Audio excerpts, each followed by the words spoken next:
देश में सबसे ज्यादा गर्म और सर्द शहर का रिकॉर्ड बनाने वाले राजस्थान के जिले चूरू ने तापमान में बड़ी छलांग लगाई है। चूरू में पारा 50.5 डिग्री पहुंच गया।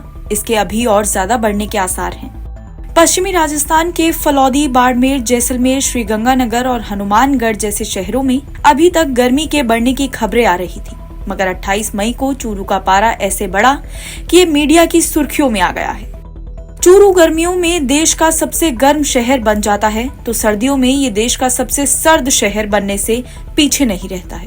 तापमान का ये रिकॉर्ड दुनिया में अनोखा है। आइए इसके पीछे का साइंस समझते हैं। मौसम विभाग के अनुसार 8 साल पहले यानी 19 मई 2016 को भी चूरू में तापमान 50.2 डिग्री रिकॉर्ड किया गया था। वहीं मई 2019 में पारा 48.5 डिग्री पर पहुंच गया था। हालांकि उसके बाद 1 जून 2019 को चूरू में रिकॉर्ड गर्मी पड़ी थी।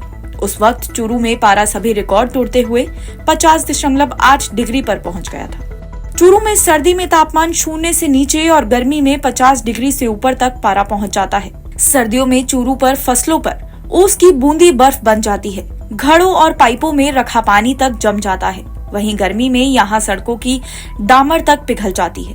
सर्दी में कई बार पारा 0 के नीचे जाता है तो पेड़ पौधे जमकर आइस ट्री जैसे दिखने लग जाते हैं। जयपुर में मौसम विज्ञान केंद्र के निदेशक राधेश्याम शर्मा बताते हैं कि चूरू के तापमान इतने ज्यादा उतार चढ़ाव के पीछे उसकी भौगोलिक स्थिति सबसे ज्यादा जिम्मेदार है। राजस्थान के पश्चिमी इलाके जैसे जैसलमेर, बाड़मेर, फलौदी और पाकिस्तान बॉर्डर से सटे इलाकों में हवा के साथ गर्मी का तालमेल बढ़ जाता है। यहाँ की मिट्टी और रेत दोपहर में तेजी से गर्म हो जाती है। इसके अलावा दक्षिण पश्चिमी हवाओं के प्रभाव से तापमान बढ़ा रहता है। गर्मियों में आसपास जंगलों की कमी और सूखा होने की वजह से यहाँ और शहरों के मुकाबले तापमान बढ़ जाता है। डॉक्टर राधेश्याम शर्मा बताते हैं कि सर्दियों में हवाएं नॉर्थ वेस्टर्ली होती हैं। ये हवाएं जब इस क्षेत्र में पहुंचती हैं तो वो अपने साथ ठंडक लाती हैं, जिससे वो मौसम को और ज्यादा सर्द बना देती हैं। यहाँ की मिट्टी रेतीले होती है और इलाका बेहद ड्राई होता है।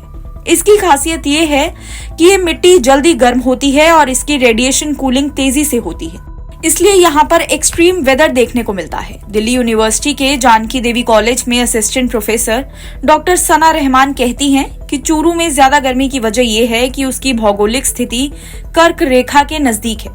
दूसरा, वहाँ पर रेत के टीले ज्यादा पाए जाते हैं तो तेजी से गर्म या ठंड होते हैं। तीसरा ये है कि जैसलमेर या सीमा पार से आने वाली गर्म हवाओं से भी चूरू का तापमान बढ़ जाता है। डॉक्टर सना रहमान कहती हैं कि चूरू के सबसे ज्यादा सर्द होने के पीछे भी हिमालय से आने वाली ठंडी और सूखी हवाएं हैं। चूंकि यहाँ की भौगोलिक परिस्थिति ऐसी है कि ये सर्द हवाओं को अपनी ओर तेजी से आकर्षित करती हैं, जिससे इस शहर का तापमान सर्दियों में काफी गिर जाता है। चूरू में चूंकि नदियाँ या झीलें जैसे पानी के सोर्स नहीं है, ऐसे में वहाँ पर बढ़े हुए तापमान को काउंटर करने के लिए पानी नहीं मिल पाता है।